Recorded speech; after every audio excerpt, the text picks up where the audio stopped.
about karma, so some spiritual schools, especially Buddhism, they talk about the concept of karma as in... yes. And they also say that once you're done with your karma for this life, you don't have to keep coming back. You don't have to come back now. Okay. You always have choice at every level. Now, I understand what they're talking about. What they're talking about is a little bit old-fashioned because the idea is in the past, many of your people didn't know they had a choice. And therefore, based on the momentum they created within themselves, they might have, from a linear perspective, automatically looped themselves back because they didn't finish the lesson they chose to learn. It's not something coming from the outside. It's not a punishment.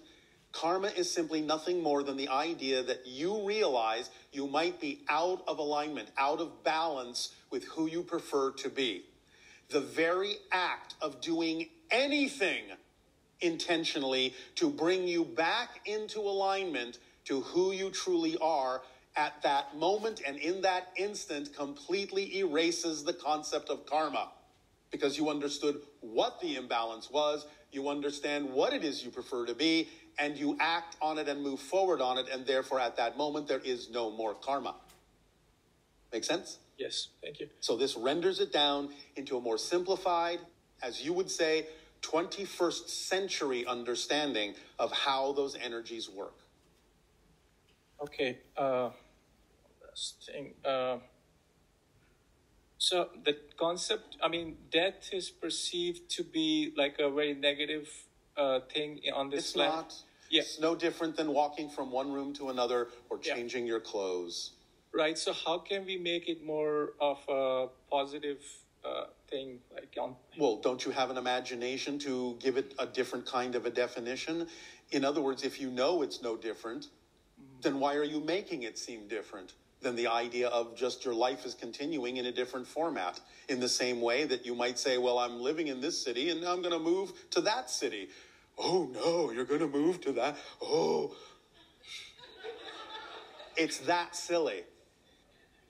Okay, I'm going into the spirit world now. But see, here's the reality of it. And maybe this will help the perspective that you're looking for. You're all dead right now. Thank you. Literally, you're all dead right now. That's just a way of saying you're all still in spirit, because spirit is your natural state. You never, ever leave it. You haven't left it now. You don't leave spirit and come into physical reality as if physical reality was a real place separate from spirit. No, that's not how it works. You're all in spirit right now, this moment. But you're dreaming that you're not. That's what physical reality is. You are dreaming that you are not in spirit, but you are. And it's not even all of your spirit that's dreaming this. It's a portion of it. So most of you is in spirit, very well aware that you're in spirit and very well aware that a part of you is dreaming in a way that gives you an experience within your spirit that you here as the dream projections call physical reality. Right. So your spirit is not in your body. Your body is in your spirit. Your body is a projection within your consciousness to play a game. You focus yourself down with certain kinds of limitations and rules and parameters in order to play the game of having a physical reality. But that's all you're doing. And just like when you have a dream at night and it seems very real, very solid, but then you wake up in the morning and go, oh, well, that seemed very real, but this is who I really am. When you die, it's sort of similar.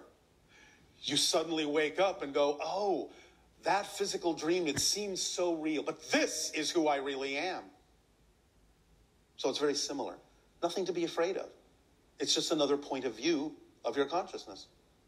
In the same way, like I said, if you suddenly went from one city to another city, there's nothing to be afraid of in the idea of moving from one city to another. You now have a different experience, you have a different perspective, a different point of view of how you're experiencing your life. But you're still experiencing your life. You cannot cease to exist. You can only change the way you exist. That's the law of existence. Is this helping? Yes. Thanks a lot. Thank you, Sir. You're very welcome.